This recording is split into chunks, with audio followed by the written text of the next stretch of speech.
The distillery itself here at Glenturret goes back to 1775, though there's actually records in the area of distillation going on illicitly as early as 1717. The 1775 is the earliest date, and that's certainly what gives us our status as Scotland's oldest distillery. Going through the records, there's two brands here, so there's Glenturret Distillery, but there's also the famous Grouse.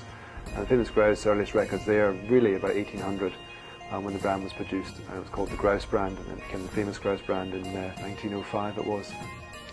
The whisky we make here is single malt Glenturret. Single malt Glenturret is one of the single malts, so that also goes into the famous Grouse blend, along with Macallan and Highland Park, Glenrothes, Tamdhu, a number of other single malts, as well as grain whisky from North British. But the single malt we make here is a Glenturret. And actually we're one of the few distilleries that still makes whisky the old-fashioned way, if you like. It's a lot of distilleries you go to these days, it's very much about computerised. Here it's still very much by hand, as you've seen as you went around today.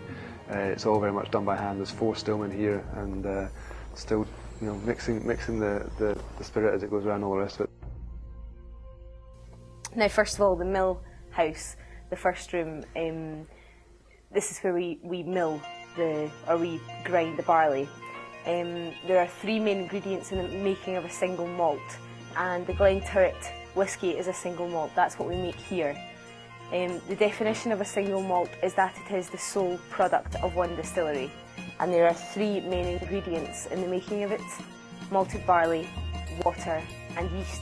You've got your yeast, you've got your barley, you've got your water, and it still takes just as long to make a 30-year-old whisky as it did way back then. It still takes 30 years, you know, so you can't speed up that process, and that's one of the challenges we have.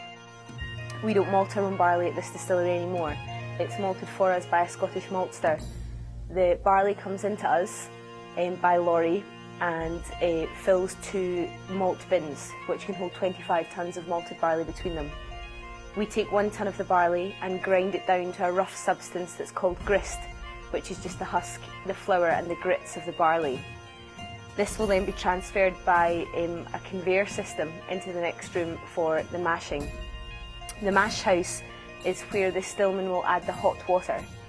The water will mix with the grist in our mash tun, and the hot water will extract the fermentable sugars from the grist, so that the water drains down through the grist and through the filter floor of the mash tun into the underback beneath the mash tun, so that what we collect is a hot sugary liquid that we call wort. The wort is then cooled down to around 22 degrees using a heat exchanger, just so that it doesn't kill off the yeast in the fermentation process. Fermentation is the next room.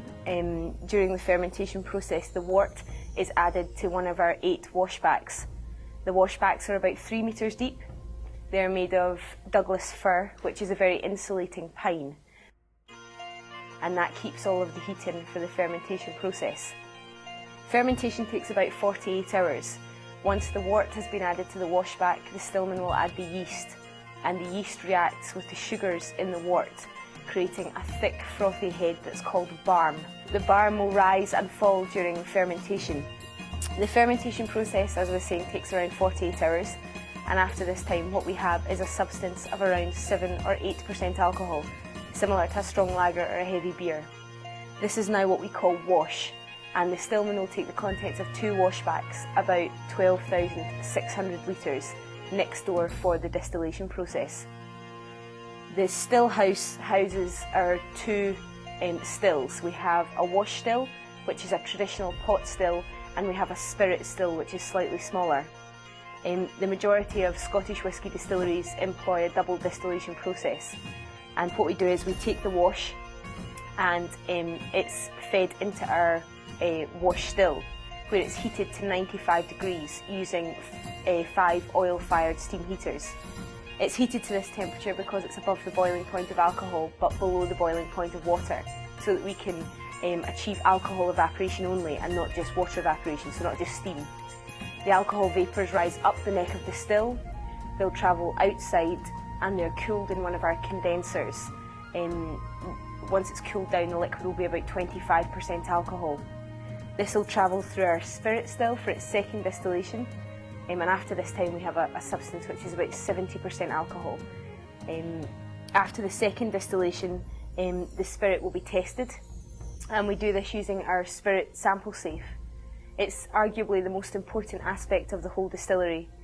The spirit sample safe is under lock and key, and these are courtesy of Her Majesty's Customs and Excise, because everything that now passes through the spirit sample safe is spirit and has to be taxed.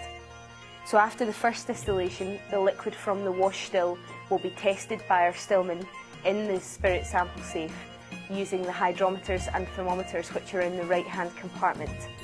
It's tested for quality and strength, but at this stage it's of insufficient quality for the whisky making process. It will travel through the spirit still for its second distillation and back through into the spirit sample safe to be tested again. At this stage the liquid is cut into 3 parts. It's what we call our run, and it's cut into the head, the heart and the tail. Only the heart of the run is of sufficient quality and strength for the whisky making process. So we cut the heart out using a lever at the top of the safe. The head and the tail are cut out and they're combined. They're mixed with the low wines from the next distillation, and these will travel through the spirit still for a further distillation just to bring it up to the correct quality and strength. The heart on the other hand is just perfect. At 70%, this will travel into our filling store to be filled into the casks.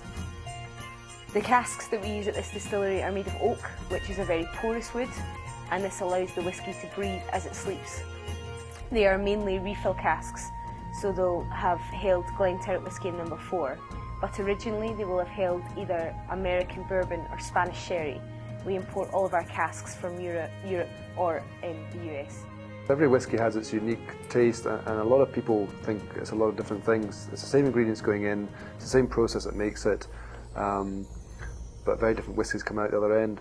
A big factor we think is the wood, the kind of wood you use, and we still as an industry, as a business rather, we still use a high percentage of sherry oak casks as well as bourbon casks, which obviously gives it an edge. But location, the type of still you have, the shape of the still, how high, how long, whether there's a dent in the still, all these kind of things will have some impact. The casks are brought into our filling store and the liquid will be fed through from the still house, from the spirit sample safe. It's fed into the 2 spirit vats and the liquid's watered down to about 64%. At this stage it is a clear spirit, and 64% is a perfect percentage for filling into the casks. The casks will be weighed empty first of all. They're then filled and they're weighed again so that the stillmen know exactly how much spirit's in each cask.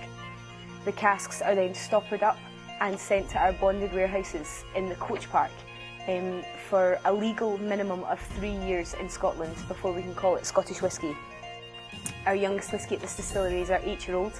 We also have our Glenturret 10-year-old, and we have a couple of limited edition bottlings, the 14-year-old and 15-year-old single cask bottlings at the moment. When the maturation process is complete, the entire cask will go to Glasgow, where the liquid is emptied from the casks before it's watered down to about 40% using demineralised water in Glasgow, so that it doesn't have any effect on the whisky itself. It's then bottled and packaged in Glasgow and sent out onto the shelves as the Glenturret single malt. It's quite a long process, but we think it's worth it. Is there any particular way that one should drink the whisky? We always say drink whisky the way you want to drink it. There is no right or wrong way. It really is a personal thing, and different whiskies you might drink in different ways as well.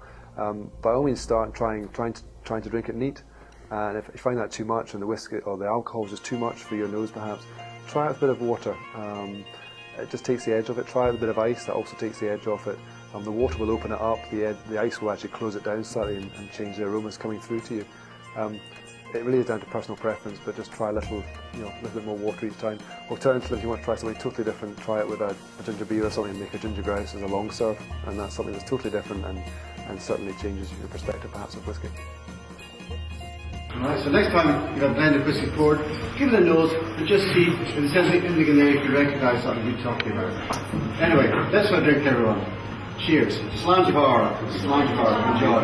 Slán. Good health, everyone.